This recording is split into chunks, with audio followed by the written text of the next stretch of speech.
Okay, way to tease. Because first, that was Suicide is Painless, which would make you think it's MASH, but it's not MASH. Tony Katz. 93 WIBC, good morning. Good to be with you. It's time to play America's favorite game. What the heck is that television theme song? Here is how we play our game. Producer Carl has picked a television theme song from yesteryear. I have to guess what it is. No, chat room. Listen.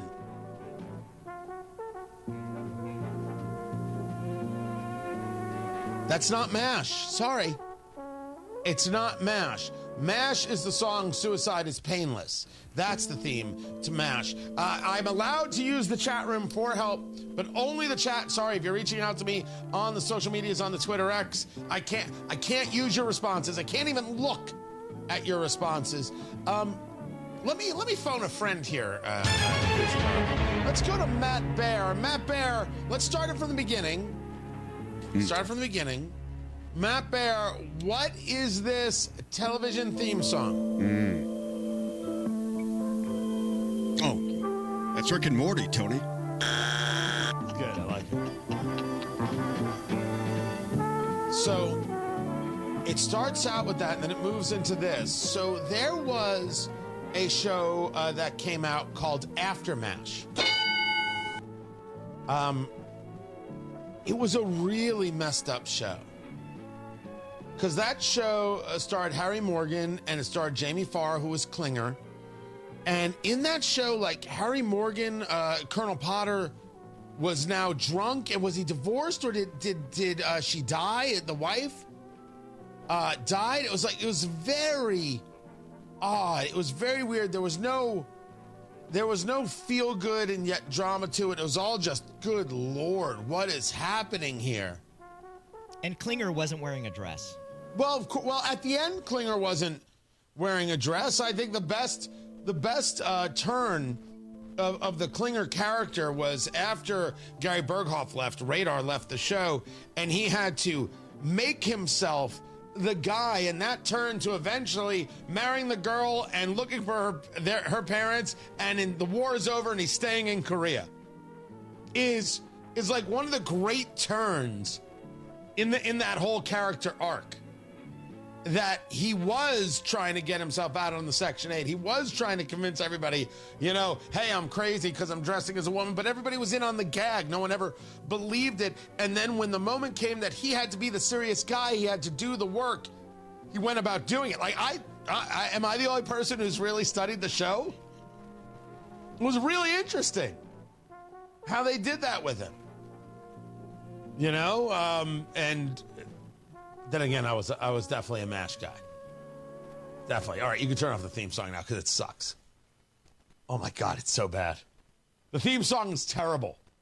Just terrible. But we do this every single day. By the way, sponsorship's now available. You can sponsor the television theme song segment here. Just reach out to producer Carl and say, take my money. That could be yours. That could be yours. And Carl, so you know, gets a 3.5% commission. Hold on. This just in. No, he doesn't. Sorry, Carl. I was trying to get you something. Yeah. I was trying to get you a little something right there. Is this true that... Wait, what... Do I want to know what Jimmy Kimmel said about Charlie Kirk? Do I want this in my life?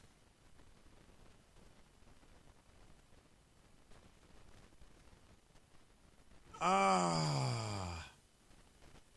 I want to play this? Do I want to risk it, producer Carl?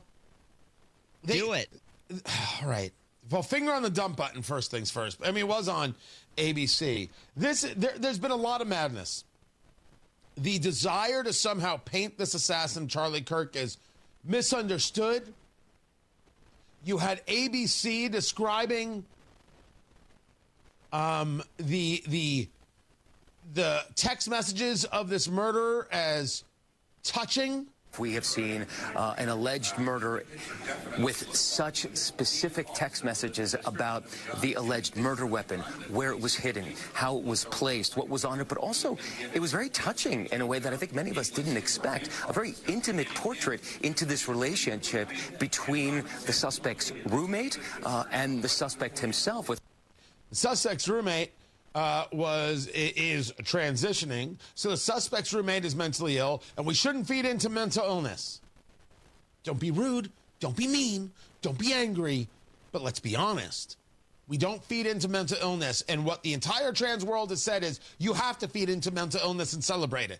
The answer is no. We're not doing that. And so this idea of, oh, he's touching, see, it's really a love story. Very weird. And so this was Jimmy Kimmel. We hit some new lows over the weekend with the MAGA gang desperately trying to characterize this kid who murdered Charlie Kirk as anything other than one of them and doing everything they can to score political points from it. In between the finger pointing, there was grieving. On Friday, the White House flew the flags at half-staff, which got some criticism. But on a human level, you can see how hard the president is taking this. My condolences on the loss of your friend Charlie Kirk. May I ask, sir, personally, how are you holding up over the last day and a half, sir? I think very good. And by the way, right there, you see all the trucks? They've just started construction of the new ballroom for the White House, which is something they've been trying to get, as you know, for about 150 years. And it's going to be a beauty. Yes. He's at the fourth stage of grief, construction.